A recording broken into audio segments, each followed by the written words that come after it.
In 1948, more than 800 people from the Caribbean, many of whom had served in the British Armed Forces, arrived at Tilbury Docks in Essex on board the Empire Windrush. This moment has come to symbolise a generation who, between 1948 and the early 1970s, travelled here from their homelands to help rebuild Britain after the Second World War. They made their lives here, but in 2017, shocking stories began to hit the headlines.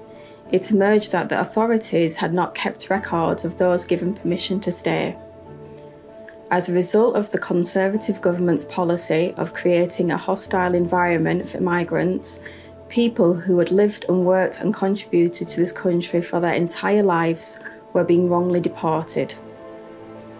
People found themselves suddenly unable to work, unable to access healthcare and housing and basic services. In some cases, they were forced to leave when their homes and families and hearts were here in the UK. This has become known as the Windrush scandal.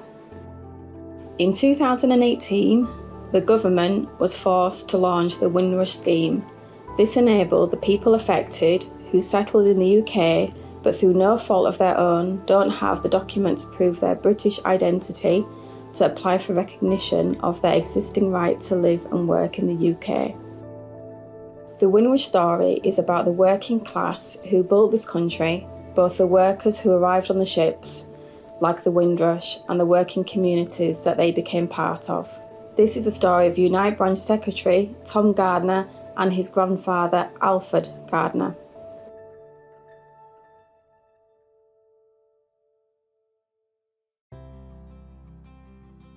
Hi, my name's Tom Gardner. I'm the branch secretary of branch NE 134 WM Morrison's, where I've been enrolled for 5 years. My granddad came over on the Windrush and he's the last surviving passenger at the age of 97. But the Windrush, to me, it's something that I've sort of sat back over the last 12 months and watched with immense pride as sort of my dad's got involved with it, with the book that he's wrote, my granddad's story. And it's just something that, I can sit back and look at. It means everything to me because it's part of my family history, and I suppose the last surviving passenger is a great achievement. But for myself, it's not a box I've ever been put into. So my granddad was Alfred Gardner, he's 97 years of age. He came over during the war, the last days of the war in 1945. He was a mechanic stationed at Filey. On returning to Jamaica, he made up his mind that he'd like to return to England, and he borrowed the money from his father to travel over on the Windrush, landing at Tilbury in 1948. From there, he made his way up to Leeds and settled here ever since. He was an engineer. He worked in engineering in Leeds, in factories, and finished his days working for the NHS. He met my grandma here at a dance, and they went on to have 8 children. Times were tough. There were a lot of trying to find lodgings were difficult. They were in the days of no blacks, no Irish, no dogs. Finding work was hard, going to the labour exchange and being told, sorry son, there's nothing for you. Times were really tough, but it's something that stuck together as a community, especially up at Edinley and Burley, and they came through it.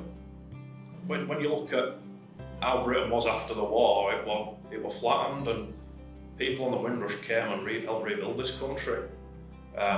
Hospitals, all the menial jobs that a lot of people wouldn't do, factories, the buses, the cleaning, they really helped rebuild this country. He was a union member. You had to be a member of the union to get a job. At the time, the secretary was quite, he didn't want black people in the union, but when the lads went down, the vice chair and some other officials proposed and seconded them, and they became union members. My father's always been a union member, as of myself. One of the first things I did when I joined workforce was make a member of the union. I've always held an interest in the union ever since I started my working career at my workplace, WM Morrison's.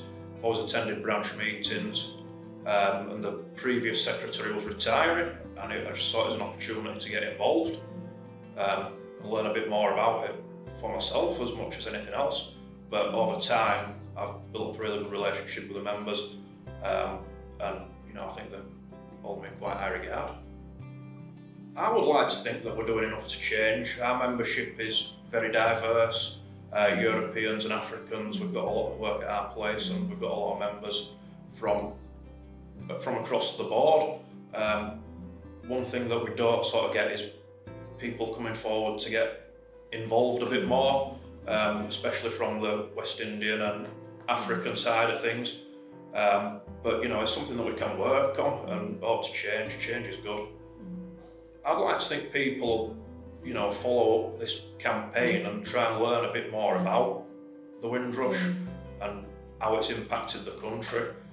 We see a lot of negative news regarding migrants, but this is a real positive story, and I just hope that people follow it up and, educate themselves.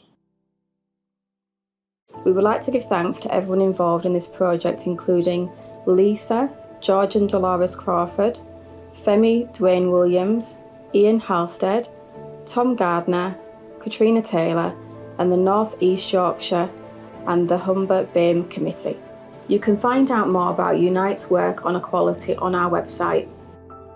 If you would like to learn more about Alfred's story, he and his son have written a book about Alfred's experiences, Finding Home, a Windrush story by Alfred Dalrymple Gardner and Howard Gardner.